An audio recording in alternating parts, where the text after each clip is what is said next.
આજે જે તમે દારૂ, ડ્રગ્સ, જુગાર, ગાંજો ને જે નહીં તો પછી અમારા સમાજ આજે જાગ્યું છે અને જલદ પગલો ભરશે એવી અમારી ખાતરી છે.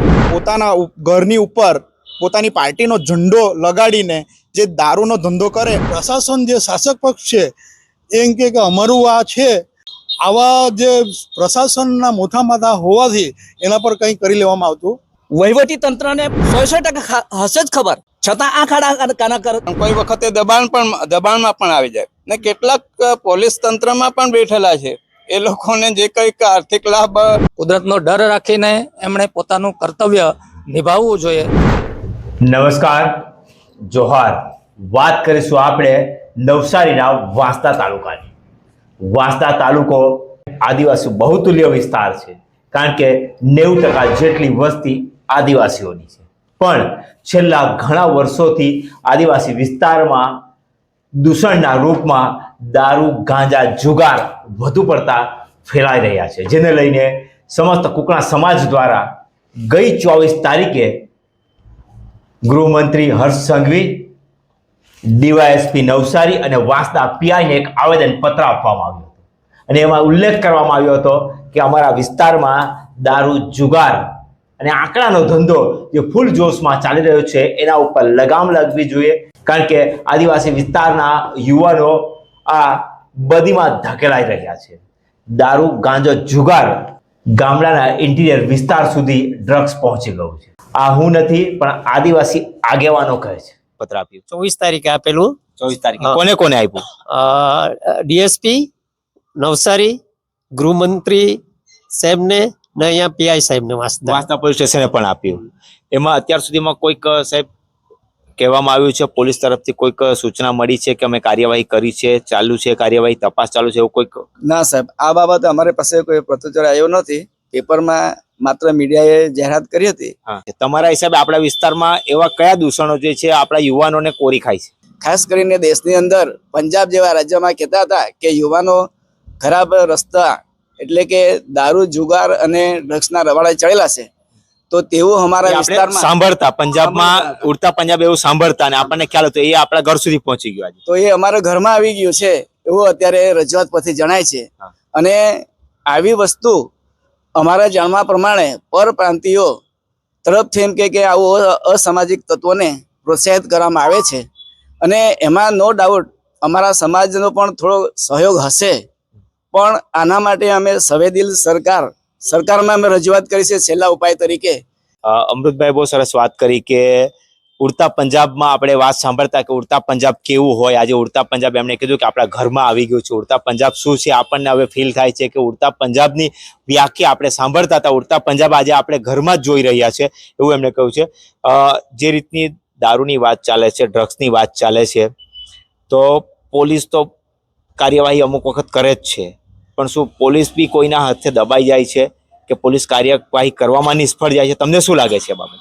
પેટે પાટા બાંધીને બનાવતા હોય, પણ એમનો જો આજે એમ કહે તો કટોરિયા પીતા હોય, આ ગાંજા પીતા હોય અને બીજું કંઈક પણ એમના એક હતો, એટલે એમનું કોઈને મગજ નથી ચાલતું છોકરાઓનું, અને મા બાપ બરબાદ થઈ રહ્યા છે. અમે પણ આ કરીને અમારા તરફથી રેડ પાડવા માટે પણ અમે એ કરવા માટે તૈયારી કરી છે. બારુકભાઈ કીધું કે જો જરૂર પડશે તો જનતા રેડ કરવા માટે પણ ચૂકશું નહીં, એવું બી કહે છે. એક સવાલ મારો એ છે કે જે રીતે વિસ્તારમાં પોલીસ કામ કરે છે, તો શું પોલીસને પણ કોઈ વાર દબાઈને કામ કરવું પડે છે એવું તમને લાગે છે ખરું? સાંપ્રત સમયમાં આપણે સૌ જાણીએ છીએ કે આખરે કોઈ પણ પાર્ટીનો હોય એ અમારા જેવા કાર્યકરો એની રજૂઆત કરતા હોય, પોલીસ એનું કામ કરે, પણ કોઈ વખતે દબાણમાં પણ આવી જાય ને કેટલાક પોલીસ તંત્રમાં પણ બેઠેલા છે. એ લોકોને જે કંઈક આર્થિક લાભ મળવાનો હોય એટલે એ લોકો છૂટછાટ આપતા હોય છે.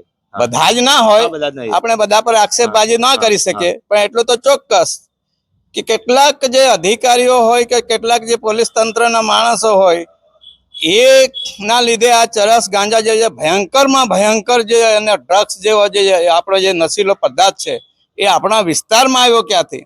એનો અર્થ થાય કે કાંઈક ને કાંઈક અહીંયા ગાબડું પડે છે. એમાં કોઈક આર્થિક લાભના લીધે આપણા આ જ ઘૂસણખોરી આપણા વહીવટી તંત્ર વિસ્તારમાં કે જે પહોંચી કઈ તંત્ર હોય એના છૂટછાટને લીધે આ ઘટના બને છે. હર્ષ સંઘવી સાહેબ, એટલે વિનંતી કરીએ છીએ કે આપ યુવા છો અને સખતમાં સખત એવા તત્વો સામે જે કોઈ પણ હોય, એ પાર્ટીનો હોય, બીજી પાર્ટીનો હોય, પ્રાંતનો હોય કે અન્ય પ્રાંતના હોય, એની સામે સખતમાં સખત પગલાં લે. જીજે દેશી ન્યૂઝ નથી કહેતું, પણ આદિવાસી આગેવાનો કહે છે કે સમગ્ર વિસ્તારમાં ગાંજો, દારૂ, જુગાર ખુલ્લે આમ મળે છે, પોલીસ સ્ટેશનની બાજુમાં મળે છે, ફરિયાદ કરવા છતાં પોલીસ આવતી નથી. આરોપ તો ત્યાં સુધી લાગ્યા છે, વાંસદા પોલીસ સ્ટેશનના 100 મીટરમાં જ દારૂ મળે છે. પણ એ આરોપ પણ કેવા કે જે દારૂ વેચનાર જે છે, દારૂ જેના ત્યાં મળે છે, એ વ્યક્તિ સત્તાધારી પાર્ટીના પક્ષનો માણસ છે. ઝંડો લગાવીને દારૂ વેચે છે. જ્યારે પણ રેડ પડે છે ત્યારે કહેવામાં આવે છે કે પાર્ટીનો માણસ છે એટલે છોડી દો, એને ત્યાં કંઈ નથી મળ્યું. એવા કેસો બનાવો, એવા પણ આક્ષેપો લાગ્યા છે. તમામ સમાજો વ્યસનથી દૂર રહે અને આવનારી પેઢીનું જો ખરેખર ભવિષ્ય બચાવવું હોય તો સૌપ્રથમ નવયુવાનોને આપણે વ્યસનથી દૂર રાખવા જોઈએ. તો જ આ આવનારું ભવિષ્ય આદિવાસી સમાજ બચશે.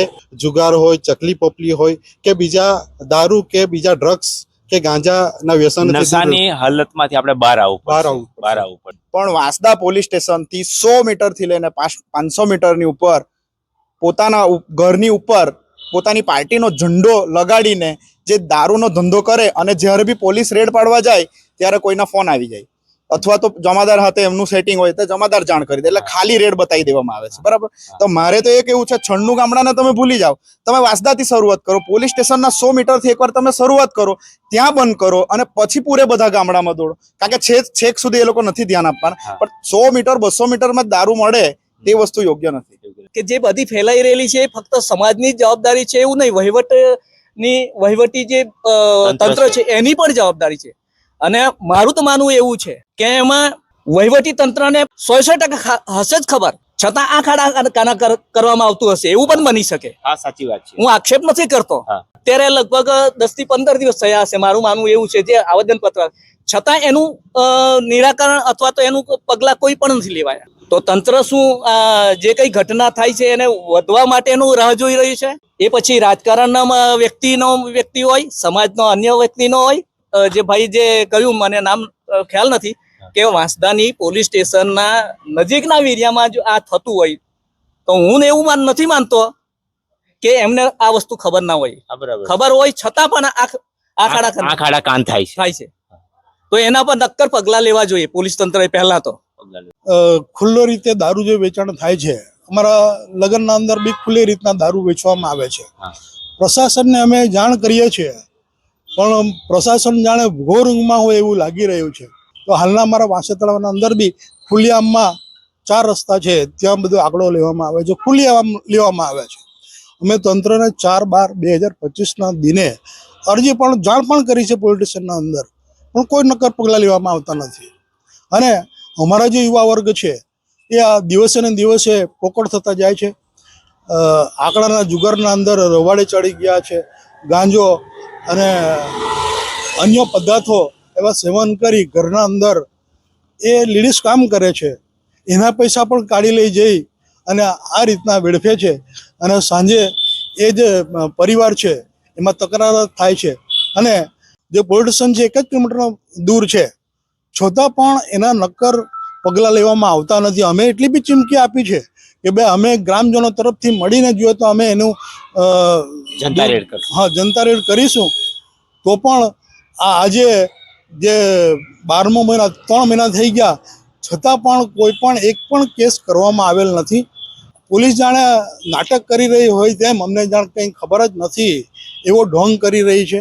એટલા માટે વાંસદાથી કણધા સુધી જે આદિવાસી પટ્ટી છે ત્યાં સુધી એક મોટા માથાનું કહેવાય એવું જે પ્રશાસન, જે શાસક પક્ષ છે એ એમ કે અમારું આ છે, કોઈ અમારા સાથે પાર્ટી બેઝિંગ કંઈ છે નહીં લેવા દેવા, પણ આવા જે પ્રશાસનના મોથા માથા હોવાથી એના પર કંઈ કરી લેવામાં આવતું નથી. આમની પાસે કોણ દારૂ વેચે છે, કોણ જુગાર રમાડે છે, કોઈ કેટલા મોબાઈલમાં લે છે, બધું એમના પાસે છે. પણ આ ખાડા કામ કરવાનું પોલીસનું તેવડ છે અને એ લોકોના ગજવા ભરવાનું કામ છે. અને સતત આ સમાજને નીચે પાડવા હારું અને નીચે ડોળાઈ જવા અને એકદમ માઇક આંગલા અને એમને ખોખરા કહેવાય એ રીતના કરી દેવા, કોઈના પગમાં ચંપલ નથી એવા ખેડૂતોની હાલત થઈ ગઈ છે. છતાં પણ આ તંત્ર ધ્યાન આપી રહેલ નથી. સામાજિક આગેવાને તો એમ પણ કહી દીધું કે પોલીસ આંખ આડા કાન કરી રહી છે, કારણ કે સત્તાધારી પક્ષના નેતાઓ જ, સત્તાધારી પક્ષના કાર્યકર્તાઓ જ આ દારૂ, જુગાર અને ડ્રગ્સના ધંધામાં સામેલ છે. એટલે એમના ઉપર કોઈ જ કંઈ કરતું નથી. ખુલ્લે આમ કહે છે કે અમારો વિસ્તાર છે, અમે કરીશું, કારણ કે અમારી પાસે સત્તાધારી પક્ષની તાકાત છે.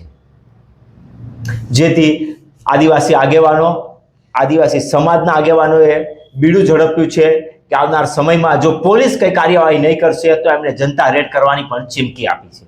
પોલીસ જ્યારે પણ રેડ પાડે છે ત્યારે પોલીસનું નિષ્ઠાપૂર્વક કામ કરવા તત્પર જ હોય છે, પણ પોલીસને નેતાઓ, સત્તાધારી પાર્ટીના વગદાર લોકોના ફોન આવી જાય છે અને મામલો રફે દફે કરી દેવામાં આવે છે. જે કુકણા સમાજ દ્વારા આવેદનપત્ર આપવામાં આવ્યું છે, કુકણા સમાજ દ્વારા જે મોહિમ ઉઠાવવામાં આવી છે, એ મોહિમને કેટલો પ્રતિસાદ મળશે?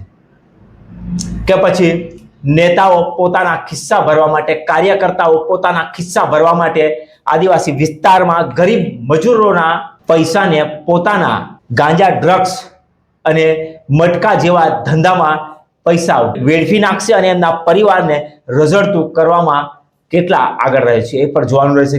પણ નક્કર પગલાં અને નક્કર કાર્યવાહી કેટલી થશે આવનાર સમયમાં જોવાનું રહેશે.